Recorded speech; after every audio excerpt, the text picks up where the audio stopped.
je vais appeler Eva Nguyen Bin, présidente de l'Institut français, ambassadrice de l'action culturelle extérieure de la France, et Mathilde Michaud, directrice des opérations Histovery. Et elles vont nous présenter le dispositif de l'Institut français en matière d'accompagnement à l'export des industries culturelles et créatives, et notamment en Corée du Sud et au Canada. Ouais, merci beaucoup. Merci beaucoup. Donc l'an dernier, j'avais eu l'occasion de présenter la feuille de route égalité femmes-hommes de l'Institut français. Donc je voudrais juste vous signaler qu'on a noué un partenariat avec 100 femmes du culture.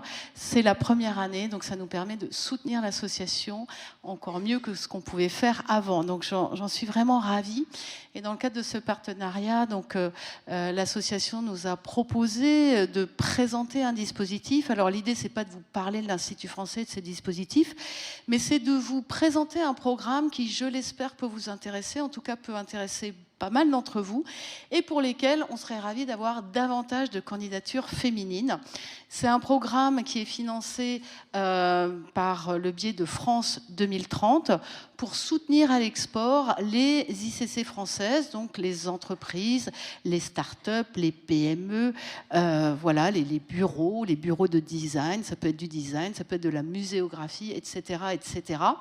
Et donc, l'idée, c'est que c'est pas moi qui vous en parle. On l'a lancé l'an dernier sur 4 destinations pilotes, et on ouvre les géographies à Taïwan, l'Arabie Saoudite, les Émirats Arabes Unis et on va refaire la Corée du Sud. Ça avait eu beaucoup de succès. Mais je voudrais surtout permettre à Mathilde Michaud de la société Histovery, qui a participé à ces programmes en version pilote, de vous en parler, de témoigner en fait de son expérience de ce programme qui est en 3 parties. Elle vous décrira les parties et j'espère que ça vous donnera envie, si vous vous sentez concerné, eh bien de candidater et d'y participer. Je m'arrête là. Mathilde, c'est à vous. Merci. Bonjour à toutes, merci beaucoup de m'avoir conviée à venir vous faire part de l'expérience que j'ai vécue lors des 4 premières missions ICC Immersion. Je vais commencer par vous dire quelques mots sur Histovery, donc qui est l'entreprise. On a 10 ans cette année, on est une équipe de 30 personnes, et notre métier, c'est de produire et d'exploiter ce qu'on appelle des visites augmentées, pour réinventer la façon dont on découvre les musées, les monuments et les expositions. Et ça, on le fait grâce à la réalité augmentée et grâce au rich media de l'Histopad, qui est notre produit, et qui va permettre aux visiteurs, avant toute chose, de découvrir des reconstitutions historiques des monuments qu'ils traversent, tels qu'ils étaient à une période passée de leur histoire. Donc on est une entreprise qui est à la fois French Tech et French Touch. Notre activité, elle est à la croisée d'une part de l'innovation technologique, avec la réalité augmentée, mais on est aussi et avant tout des créateurs de contenu culturel, et on apporte un soin très fort à la rigueur scientifique et historique de tous les contenus qu'on crée. Donc depuis 10 ans, on a développé 2 offres. La première, vous la connaissez peut-être, c'est l'Histopad, qui permet d'augmenter l'expérience de visite in situ. Donc très concrètement, par exemple, tous les visiteurs qui rentrent au Palais des Papes d'Avignon, on leur remet une tablette tactile qui est incluse dans le prix du billet d'entrée, et dans toutes les salles qu'ils traversent, ils vont pouvoir découvrir les environnements tels qu'ils étaient au XIVe siècle, quand la cour papale occupait ces murs. Et puis les visiteurs vont aussi pouvoir faire une deuxième chose, ils vont aussi pouvoir interagir avec les collections. Donc par exemple, manipuler des objets qui sont sous vitrine, découvrir des espaces qui sont fermés au public, etc. Et ça, c'est notre première offre qu'on développe depuis 10 ans, qui est aujourd'hui proposée dans 20 musées et monuments en France, mais aussi beaucoup en Allemagne. Et aujourd'hui, on a équipé par exemple, donc je l'ai cité, le Palais des Papes d'Avignon, mais on a aussi équipé le Domaine national de Chambord, le Château royal d'Amboise, ou plus près de nous, la Conciergerie à Paris. Et aujourd'hui, chaque année, on a 2,5 millions de visiteurs qui utilisent l'Histopad. Et puis depuis 5 ans, on a développé une deuxième offre qui, cette fois, est directement créée pour l'export. Et cette offre, ce sont nos expositions augmentées. Une exposition augmentée, qu'est-ce que c'est ? C'est pas une exposition virtuelle, c'est une exposition physique avec une scénographie classique, entre guillemets. Et cette exposition, elle marie l'espace scénographique physique avec la réalité augmentée de l'Histopad. Donc c'est une exposition qui est nativement itinérante, qui est modulaire et qui a l'ambition d'aller faire voyager à l'international hors les murs nos patrimoines et nos collections. Et parmi les expositions qu'on a produites jusqu'à présent, on a créé en 2021 une exposition qui est consacrée à Notre-Dame de Paris, qui s'appelle Notre-Dame de Paris, l'exposition augmentée, qu'on a produite avec Rebâtir Notre-Dame de Paris, donc l'établissement public, et qui est parrainé par le groupe L'Oréal, qui est le grand donateur pour la restauration de la cathédrale. Et cette exposition, elle retrace 850 ans d'histoire de Notre-Dame en 21 étapes clés. Et elle est en ce moment en train de vivre une tournée mondiale dans 15 villes sur 4 continents. Donc on l'a lancée à Dubaï pour l'Expo universelle. On a fait l'ouverture du pavillon France et depuis elle a été à Shanghai, à Berlin, à Dresde, à la Nouvelle-Orléans et à Washington. Et donc cette nouvelle offre d'exposition, elle nous ouvre de nouveaux marchés à l'export. Mais elle nous ouvre de nouveaux marchés pour lesquels nous, on ne maîtrise pas ni les codes culturels, ni les structurations de marché, ni même les besoins. Et il faut absolument qu'on se prémunisse d'une tentation qui est assez forte, qui est de vouloir simplement répliquer les modèles de mise sur le marché qui ont fonctionné en France dans des marchés étrangers. Et donc pour ça, on a besoin d'être accompagné pour adapter notre produit, pour adapter nos outils de communication et pour adapter nos contrats. Et donc à l'automne 2022, on se porte candidat aux 4 missions ICC Immersion, donc en Corée du Sud, au Canada, au Royaume-Uni et en Israël. Moi-même, j'ai piloté 2 de ces missions, celle au Canada et celle en Corée du Sud. Et on se candidate avec 3 objectifs. Le premier, il est très concret, il est vraiment à court terme, c'est de trouver les sites culturels qui accueilleront l'exposition.